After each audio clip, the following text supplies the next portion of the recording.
معزز خواتین حضرات، آج آپ کو اس صحیح ایسی زبردست قسم کے مرحلے میں آپ کے ساتھ مخاطب ہوں کہ جسے آج سے کچھ عرصے کے بعد پاکستان کی قوم جو ہے اسے بہت اہم ترین ہفتہ یا اہم ترین 10 دن کو سمجھے گی۔ یہ بہت جسے کہتے ہیں چینجنگ پیٹرن کے دن تصور کیے جا رہے ہیں۔ گزشتہ تقریباً 12 جولائی آنورڈ سے لے کے پاکستان کے اندر ایک ایسی فضا بن چکی ہوئی ہے جس میں یوں لگتا ہے کہ اب شاید پاکستان کے لوگوں کے دن پھرنے والے ہیں۔ اور یہ میں اس لیے کہہ رہا ہوں کہ اس وقت پاکستان کے اندر ایک جنرل کنسنسس سا بن چکا ہوا ہے کہ کسی نہ کسی طرح پہ ہم نے اس 2 سال کے اندر جو غلاظت ہوئی ہے اس سے کیسے نکلنا ہے۔ اس کی وجہ یہ ہے کہ خواہ وہ کسی بھی عہدے پہ بیٹھے ہوئے لوگ ہوں، یعنی سول بیوروکریسی کے لوگ ہوں، عدلیہ کے لوگ ہوں، یا وہ لوگ کہ جو کسی نہ کسی تک اس پاکستان میں رہتے ہیں، اس پاکستان میں کاروبار کرتے ہیں، ان لوگوں کو اندازہ ہو چکا ہوا ہے کہ پاکستان کے جو لٹیرے مختلف قسم کے راستوں کے ذریعے، کبھی امریکہ کے ذریعے، کبھی سعودی عرب کے ذریعے، اور اس کے ساتھ ساتھ پاکستان کے اسٹیبلشمنٹ کے ذریعے جہاں برسر اقتدار آتے ہیں، ان کو کس طریقے سے ہم نے فارغ کرنا ہے اور ہمارا اصل مسئلہ کیا ہے۔ پاکستان کے بنیادی طور پر صرف 2 مسائل ہیں، اور وہ آپ لوگوں کو بھی پتہ ہے اور مجھے بھی پتہ ہے، اور وہ 21-22 سال سے چلے آ رہے ہیں۔ ایک پاکستان کا مسئلہ پاکستان کی معیشت ہے کہ اس کو گڑھے کے اندر پھینک دیا گیا ہے، اور دوسرا پاکستان کا مسئلہ پاکستان کے اندر لا اینڈ آرڈر ہے کہ پاکستان کے لوگوں کو امن اور چین نصیب نہیں ہے۔ مجھے وہ سورہ قریش کی وہ آیات یاد آتی ہیں کہ اللہ فرماتا ہے وہاں کہ رب حاضل بیت لإلاف قریش ایلافہم رحلۃ الشتاء والصیف فلیعبدوا رب ھذا البیت، اس گھر کے رب کی عبادت کرو۔ کیوں کرو؟ اطعمہم من جوع، تمہیں بھوک میں کھانا دیتا ہے، وآمنہم من خوف، اور خوف میں امن دیتا ہے۔ تو ایک تو یہ ہے کہ اللہ تبارک و تعالیٰ ہی دیتا ہے خوف میں امن، اور اللہ تبارک و تعالیٰ ہی بھوک میں کھانا دیتا ہے، یہ ہمیں یقین ہونا چاہیے۔ اور وہ دیتا کب ہے؟ جب آپ اس سے تعلق استوار کرتے ہیں، اور جب آپ بتاتے ہیں کہ ہم تمہارے بتائے ہوئے اصولوں کے مطابق زندگی گزارنا چاہتے ہیں۔ عموماً ہم یہ تصور کر لیتے ہیں کہ اصولوں کے مطابق زندگی گزارنے کا مطلب یہ ہے کہ صبح نماز پڑھی، روزہ رکھا، حج کیا، زکوٰۃ دی، اور اس کے بعد سو گئے۔ وہ کہتا ہے ایسی بات نہیں ہے۔ بیسیکلی اللہ فرماتے ہیں کہ خلق الموت والحیات لیبلوکم ایکم احسن عملا، میں نے تمہارے موت اور حیات تخلیق کی تاکہ تم اچھے اعمال کرو۔ اور اچھے اعمال میں نماز نہیں ہے، روزہ نہیں ہے، حج نہیں ہے، زکوٰۃ نہیں، یہ فرض ہیں۔ اچھے اعمال یہ ہیں کہ آپ دنیا کے اندر سچ کتنا بولتے ہو، دنیا کے اندر صحیح کتنا تولتے ہو، دنیا کے اندر پڑوسیوں کا کتنا خیال کرتے ہو، دنیا کے اندر آپ یتیموں بیواؤں کے سر پہ ہاتھ کتنا رکھتے ہو، دنیا کے اندر آپ عدل کتنا قائم کرتے ہو۔ یہ ہے بنیادی طور پر اصول۔ اور جن قوموں کے اندر اس اصول کی خواہش پیدا ہو جائے، اللہ تعالیٰ وہاں تبدیل کر دیتا ہے، تبدیلی لے آتا ہے۔ اللہ فرماتا ہے ان اللہ لا یغیر ما بقوم حتی یغیر ما بانفسہم، ہم اس قوم کی حالت اس وقت تک نہیں بدلتے جب تک کسی قوم کے اندر اس حالت کو بدلنے کا شعور نہیں آ جاتا۔ ایک بات یاد رکھیے، کبھی بھی اس بات کے اوپر کبھی بھی یہ فکرہ بھی نہ بولیے گا کہ ہم نے حالات بدلے ہیں، یہ بہت بڑا شرک کا فکر ہے۔ حالات اللہ بدلتا ہے، تؤتی الملک من تشاء وتنزع الملک ممن تشاء وتعز من تشاء وتذل من تشاء بیدک الخیر، جس کو چاہتا ہوں بادشاہت دیتا ہوں، جس سے چاہتا ہوں اسے چھین لیتا ہوں، جس کو چاہتا ہوں عزت دیتا ہوں، جس سے چاہتا ہوں اسے چھین لیتا ہوں۔ اور اللہ کہتا ہے یہ میں بیدک الخیر، میں خیر کے لیے کرتا ہوں۔ جس کو حکومت سے اتارتا ہوں وہ بھی بھلائی کے لیے اتارتا ہوں کہ انسان بنو اور سوچو۔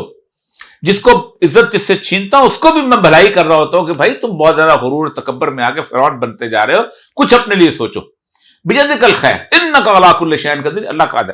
تو پاکستان کے حالات کے اندر اس وقت 2 چیزیں ہیں۔ 21 سال سے اتنا چھوٹا سا عرصہ ہے، تقریباً 2001 سے یہ شروع ہوتا ہے اور اب تک آیا، لیکن اس سے پہلے ایک بہت غلاظت کا سفر جو تھا وہ شروع ہو چکا ہوا تھا، اور یہ سفر شروع ہوا تھا 1997 میں۔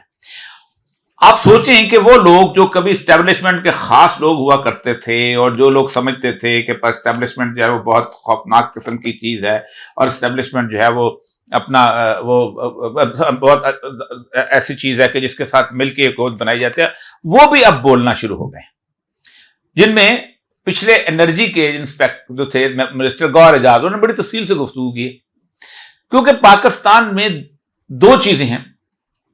جن سے ہم اگر نکل جائیں تو ہم کسی نہ کسی حد تک بہتر ہوتے ہیں. اس میں سب سے اہم ترین چیز جو ہے وہ ہے سرکولر ڈیٹ, اور دوسرا جو ہے وہ ہے ہمارا انٹرنل ڈیٹ.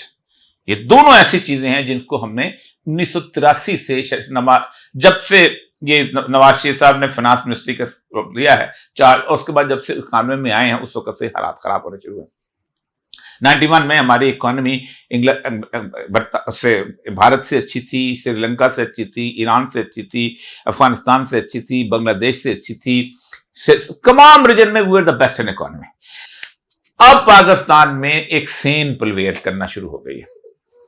عدالتوں نے بھی اندازہ ہو گیا کہ اگر تھوڑی سی مہلت ان کو دی گئی تو یہ پاکستان بیچ کے پیسے دے جائیں گے.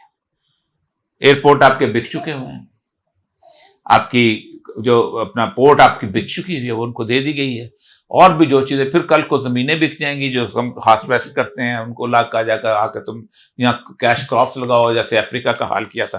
تو سینس اب پریویل کرنا شروع ہو گئی ہے اس وقت. اور آج کی میری اندازہ ہے کہ اس وقت جوڈیشری میں 2-3 لوگوں کو نکال کے اور اس کے ساتھ ساتھ باقی جگہوں میں ان کو نکال کے, مجھے لگتا یہ ہے کہ اگلے 10-15 دن کے اندر اندر پبلک سپورٹ ادھر سے بھی امن کے لیے انہوں نے کہا خبردار آپریشن ہم نہیں کرنے دیں گے, کسی اور ملک میں جا کے آپریشن کرو, جاؤ جا کے افغانستان جاؤ.